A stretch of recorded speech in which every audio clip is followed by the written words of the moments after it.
Hello everyone. So for today I am comparing 11 different types of pens. I am writing on a 110-pound piece of cardstock. That is what I do most of my drawing on. So if you use different types of paper, it may look or react differently to the paper, but I wanted to test them all out on what I use most commonly. So let's go ahead and get started. So the first pen that I'm going to talk about is the Copic Multiliner SP. This is a most expensive pen that I own, and for the set, which includes all of the sizes that you can see on the screen, this cost me $43.85 off of Amazon, and I'm pretty sure that was a special price, so it's probably more expensive than that. Some good points about it is that it is refillable. Both the ink as well as the nibs can be replaced. So you could use, essentially you could use this pen for as long as you live. Just keep buying the replacement parts for it. Some other things is that obviously it is expensive. The metal barrel feels really nice. I think it feels really high quality when you're writing with it. However, I do find that the nib wears just as easily as the Pigma Microns, and I don't see too much of a difference between the quality of writing compared to the Pigma Micron. This one does offer an 003, which Pigma Micron does not, but this one does. So if I were to reorder again my pen stock all over again, I would only order the 003 of the Copic Multiliner SP. The Pigma Micron is probably the most commonly used pen that I've seen for multiliner pens. You can see on screen that it does offer quite a few different tips, and I don't even own all of them. I don't have most of the brushes that they offer and one or two of the chisels that they offer because I don't use those as often. I'm not a fan of brush pens, so I can't really tell you too much about the quality of that. But the ink flows nice on all of them. I will say that the tip wears pretty quickly. It does offer a variety of sizes. It's smooth to write with, easy to find. Pretty much every single store has them, like Michael's, Hobby Lobby, and so forth.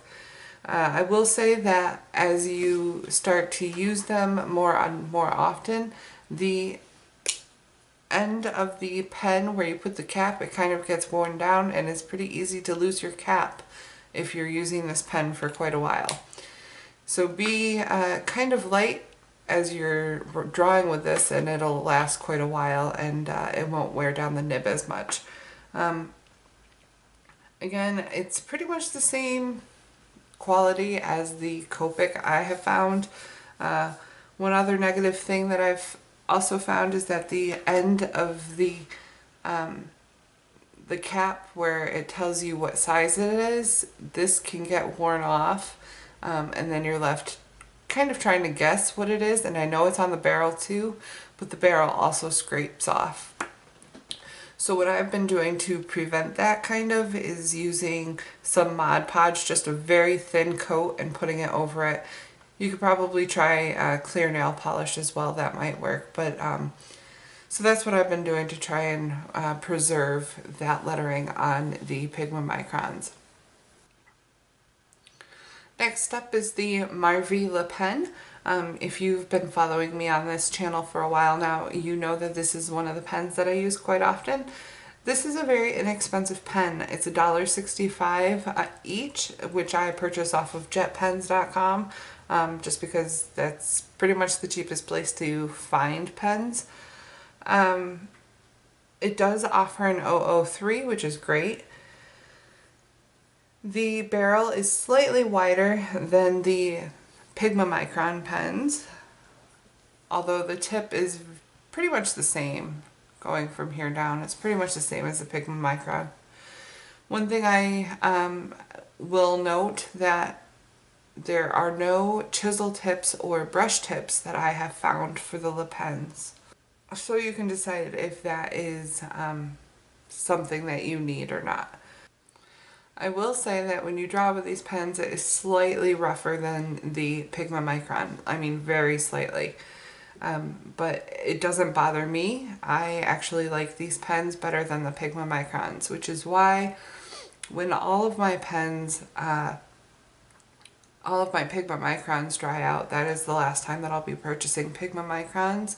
I'll be purchasing, these will be my inexpensive option, and I will continue purchasing the Copic Multiliner refills. And another pen that I am going to be keeping in my collection, I will show you next. Next up is the Unipin pen, and this is the pen that I will keep in my collection as well. I love the way this feels. It has a matte finish to the barrel. It has a longer end down here towards the point than the Pigma Microns do, or even the Marvila pens. It's just slightly longer. So if you're one of those people that like to draw with your fingers right up towards the tip, this might not be the pen for you. But I like the way it feels. It only has 4 sizes, which is a downside. It offers an 005, which isn't seen here. I didn't purchase that one because this is actually the first time that I've purchased these pens. Plus I had a ton of 005s in other types of pens, so I didn't opt to purchase the 005, but it does come in that. But these 4 pens I will keep in my collection once I need to start repurchasing again. I just like the way it feels, and it feels like the tip is going to hold up better than the Pigma Micron. Can't say that 100%, but it definitely feels that way. I really like this pen. Also, this does come in an oil-based pen as well, if you're interested in that. I didn't purchase them only because I didn't know about them when I was purchasing my big collection of pens this time, so I didn't purchase those pens. These cost $1.65 a piece, and I got them off of jetpens.com. Okay, next up is the Kuretake Zig Cartoonist Mangaka Outline Pen. And yes, a very long name, but that is what is listed under on jetpens.com. They come in a few different sizes. I don't think I have all of them here. I just purchased the 4 sizes that I use most often so that I could try them out. Here's what I can tell you about it. It's a pretty barrel. It's blue and it has little shiny stuff in there, kind of like glitter almost. It's just pretty. It's slightly wider than a Pigma Micron pen, the barrel of it, I mean. And the tip of the barrel is also wider than the Pigma Micron, which is good if you like to use a pen and hold it closer to the tip. This pen might work well for you. It's smooth, but not quite as smooth as the Pigma Micron pens. And these are water-based, so if you're going to try using watercolors or something like that along with your multiliner pens, I probably wouldn't recommend these because this pen would go everywhere. It's not bad in price. These pens were $2 a piece. Okay, next up is the Rotring Ticky graphic pen. Now this pen does write pretty smoothly, but it feels really wet. And because it is a wetter pen, it feathers a lot more than most pens, and it leaves dots when you start and end a line. I've noticed when I pick up my pen, there's a little dot left on the end of my line, which I don't like very much. Also, the tip where you traditionally hold the pen, this is a very slippery plastic, so if you sit and draw for quite a while and your hands start to sweat, this is going to get very slippery pretty quickly. So keep that in mind. Also, these are on the more expensive side as well. These are $3.60 a piece. I have the 4 sizes that I use most often, but there are other sizes available if you're interested in trying these out. So these are not a pen that I will be repurchasing, but I'm glad that I tried it out so that I know what it's like. Okay, so next is the Manga Sensei pens, and these are listed as a common pen used for manga. I do like this pen quite a bit. I use this a lot in my bullet journal. It does offer chisel tips along with the other tips in the 8-piece set that I purchased. I got these on Amazon and they were $14.57 on Amazon for the whole set. What I like about this set is that there's a pencil included and that there is an eraser on that pencil, and it's a white eraser, so it's not going to leave marks on your page. It is kind of weird how the pens have a different tip, and you can see that that's why I have 3 pens out here. This pen has the metal tip that we've seen pretty much in every pen so far. And then this one has a plastic end, and this is for the 04.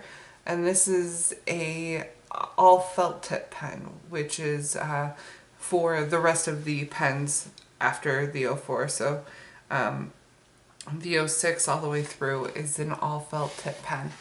And I just thought it was kind of weird how they have a different end, but it all comes in the same set.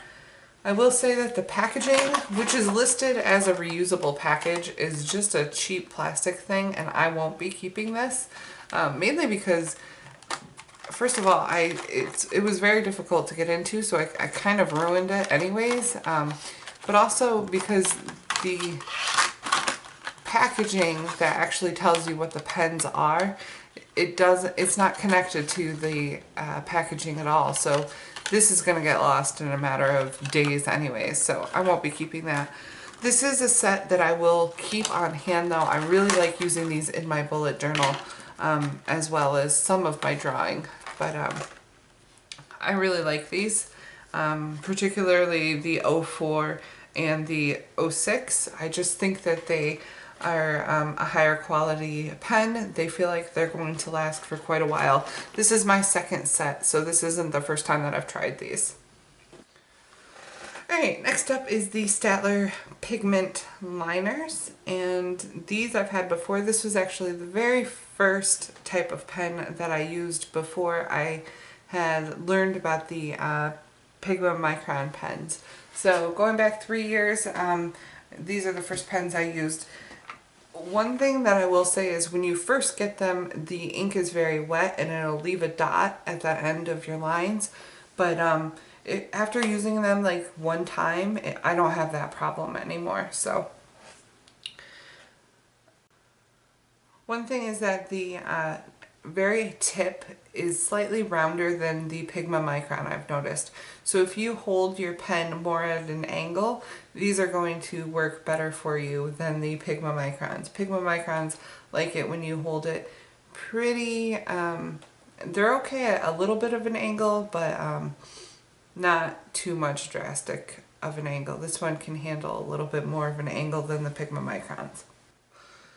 I have noticed as well that there's no chisel or brush tip available for the Staedtler pigment liner. I might be wrong, but I don't think so.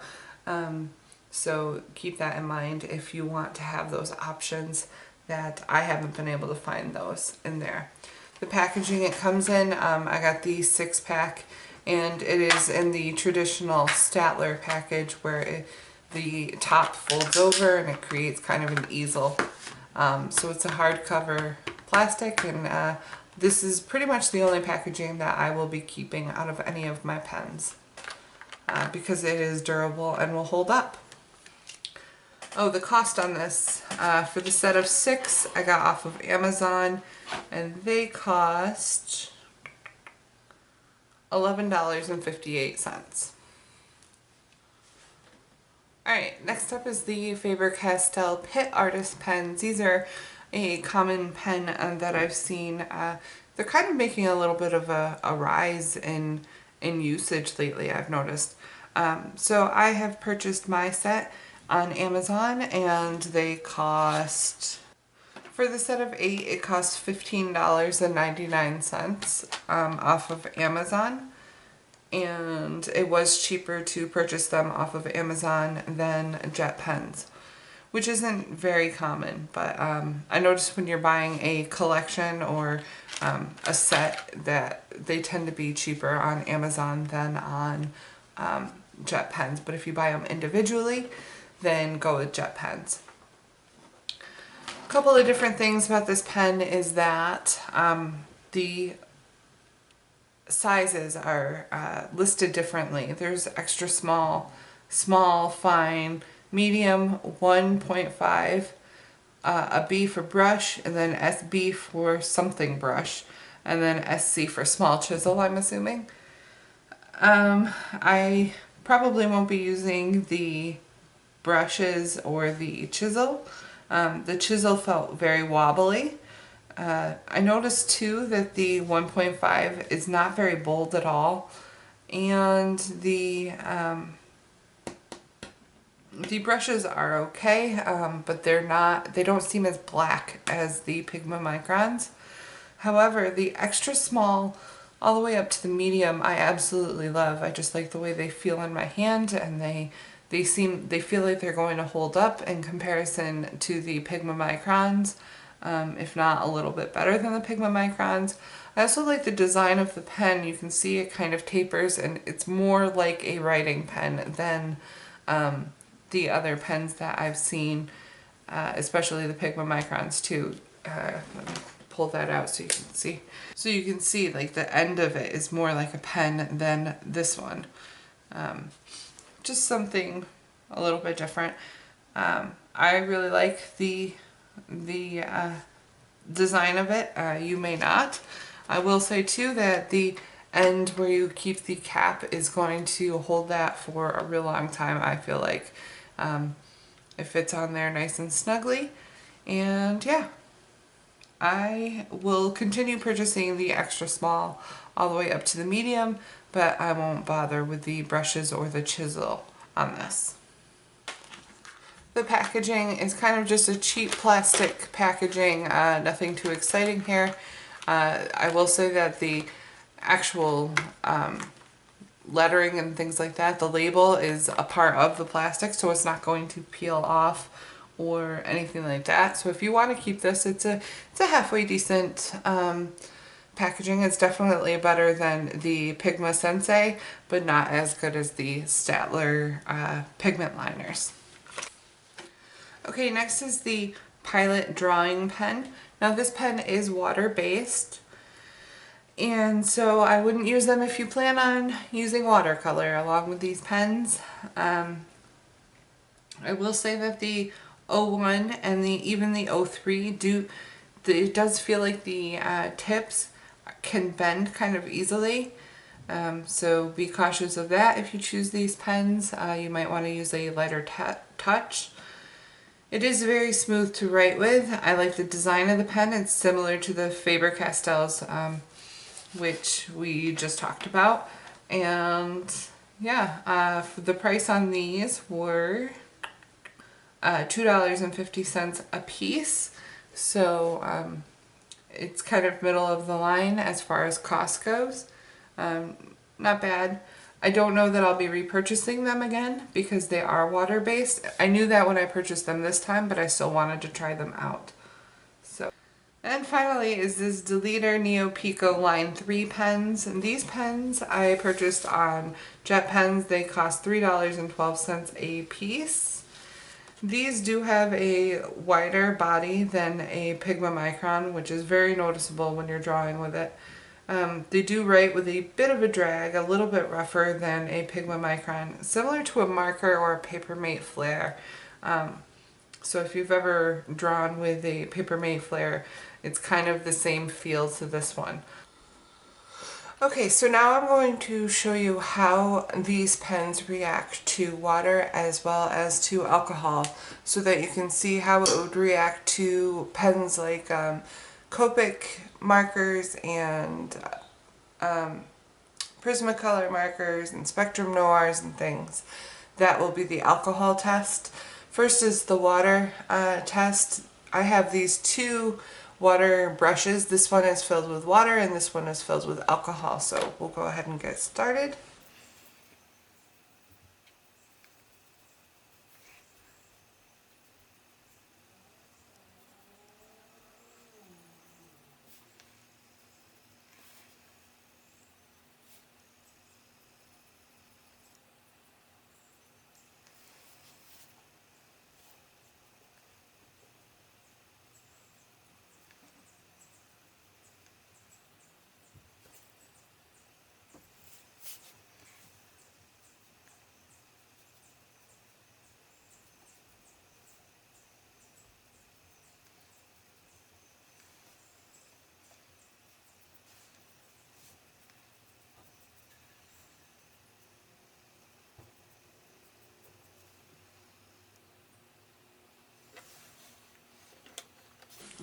Okay, so that was the water test. It looks like the ones that reacted the most was actually the Vela Micron pens.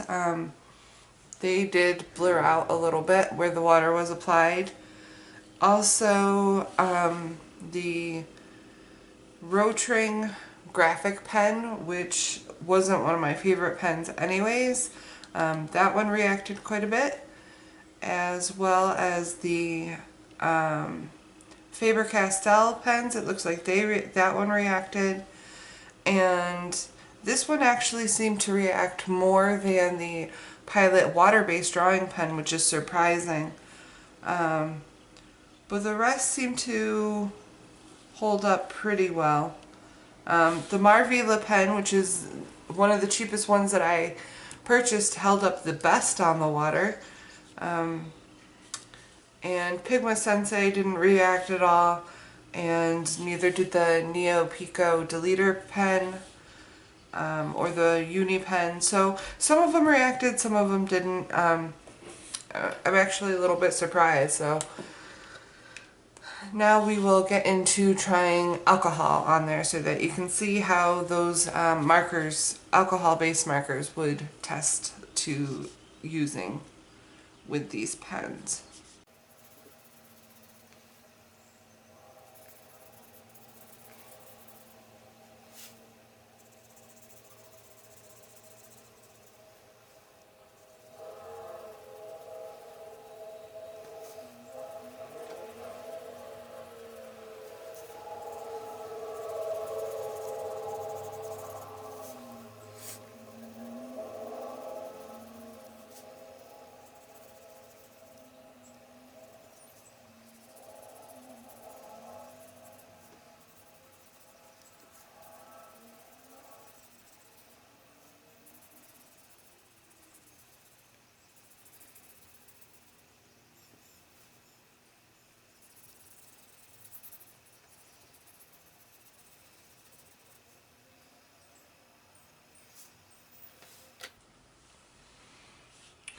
So it looks like the only pen that really reacted to applying the alcohol was the Faber-Castells, and even then it wasn't too bad, but you can see there's a little bit of feathering out there, worse than the rest of them.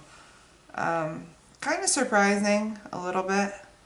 I'm surprised that the water-based pens didn't react more to the alcohol, but yeah, so pretty good test result overall if you're going to use Sharpies or